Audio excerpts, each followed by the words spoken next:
This video is brought to you by Squarespace. When it comes to websites, online stores, etc., there's no place to build a beautiful online presence like Squarespace. Welcome back to another episode of What I Watched This Month, November edition. Guys, I had a busy month. I've watched a lot of movies, a lot of which were Scorsese films for that video I made last month. Because I talked about all of them in that video, I'm not going to talk about them like that in this one, but if you're curious which ones I watched, it was every single one besides these two. Nice, let's get into what else I watched. I kicked off the month with Dolomite Is My Name, a film you can check out on Netflix starring Eddie Murphy where he plays Rudy Ray Moore. It's the story of how Moore came to be, how he made his first film, and how the Dolomite character basically got invented, etc. Because the comparison is valid, I liked this a lot more than Disaster Artist. I felt like the film was able to match the energetic tone of Moore's work, and Eddie Murphy's performance never felt boring. At the end of the day, it's worth a watch. Next, I watched Pain and Glory, the latest from Pedro Almodovar, starring Antonio Banderas, and I loved it. This is a deeply moving film and one that feels incredibly honest. The production design is full of reds and yellows and blues and greens and basically every other color. It makes me want to check out the rest of Almodovar's work. I loved this film, and you might also. Next, I watched Raising Arizona for the first time. I enjoyed this, although I wish I liked it a bit more. It's hilarious, but in my opinion lacks the soul and heart that a lot of other Coen Brothers comedies provide. Maybe it's because I'm not from the South and that's why I connect more to Fargo, but aside from that, Nick Cage delivers a hilarious performance, like one of the funniest I've ever seen, so how could I not have a good time watching it? I then watched Solow, or the 120 Days of Sodom. I like films that push boundaries and make the viewer uncomfortable, so for a lot of reasons I was pretty curious to check this one out. It was definitely disturbing, but more than anything, it was absolutely depressing. It's insanely cold, heartless, and lacks any sort of anything. I expected to feel nauseous after watching this, but instead I just kind of felt bad. I think that's ultimately the point of this film though, obviously, so I can appreciate that, but it feels way too dense to discuss after a single viewing. Next, I watched another depressing film called Inside Llewyn Davis, a Coen Brothers film starring Oscar Isaac. I've known about this one for a while and checked it out on a night I felt kind of unhappy, and I gotta say that was the perfect time to watch it. There's a weird comfort that comes with watching a man continue to fail, keyword being continue. As static as it feels, he's constantly moving on to the next thing. He's putting in effort, he's alive and experiencing things. That in itself proves his purpose even if he himself doesn't understand that. It's an insanely moving film that, unlike Solow, made me feel sorta better afterwards. I then watched Baumbach's film before Marriage Story, The Meyerowitz Stories, starring Adam Sandler and Ben Stiller.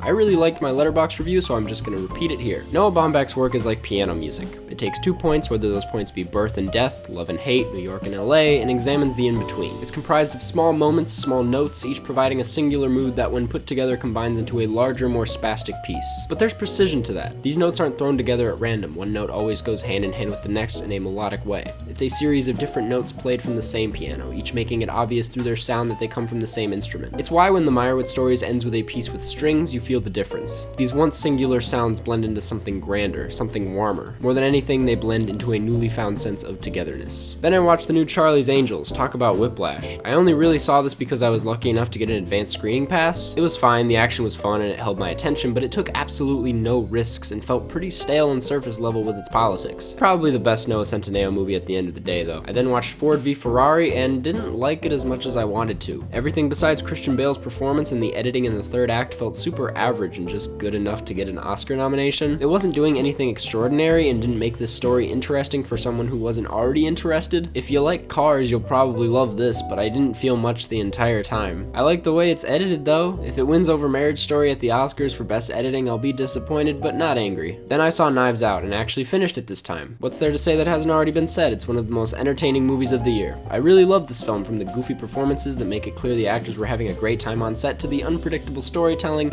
It was just a great time. Then I got lucky enough to see an advanced screening of Uncut Gems, the latest from the Safdie brothers starring Adam Sandler. I am a huge Safdie brothers fan. I've seen a lot of what they've done, and this film felt super fresh and new for them while still staying true to their iconic style. It's a giant Scorsese-like story that ties in so many different characters and subplots in the most anxiety-inducing way possible. The score is like Good Times score on steroids. Adam Sandler, I mean, come on. I loved it and I cannot wait to see it again. Then I saw Marriage Story again, this time in 35mm, and yeah, I can't wait for the top 10 list this year. I then watched The Squid and the Whale, an earlier film from Noah Baumbach, and it was weird. It was super pretentious and I didn't really connect to any of the characters, but it's making it very clear that that's the point. I think it's a really clever film that has a lot of ideas and themes in Baumbach's filmmaking that he has since polished. Then I watched Chantal Ackerman's News from Home. As a fan of John Dielman, I really wanted to check out the rest of Ackerman's work, and I'm glad I did. The stock is essentially a series of different shots of New York City paired with letters from her mother in Brussels that Ackerman is reading herself in a voiceover. It's very moving and very depressing, and at one point I was like, why aren't all movies like this? As someone who gets homesick often, this was really clever and nice, and I loved it. Then I watched Full Metal Jacket with my family at Thanksgiving. I liked it more than I did the first time, but it's still not a top 5 Kubrick for me. Then I watched While We're Young, another Noah Baumbach film. This was hilarious at times, and Adam Driver does an amazing job, but it didn't emotionally hit me the way that Squid or Meyerowitz or Marriage Story did. It also turns into a different film when they start talking about like documentary filmmaking. Like, wasn't this supposed to be about aging? What are we talking about here? Regardless, I think it's a good time, and the dialogue is very Baumbachian, so what's not to love? And that's about it. Look forward to a new video on a certain musical artist who starts with a K coming very soon, and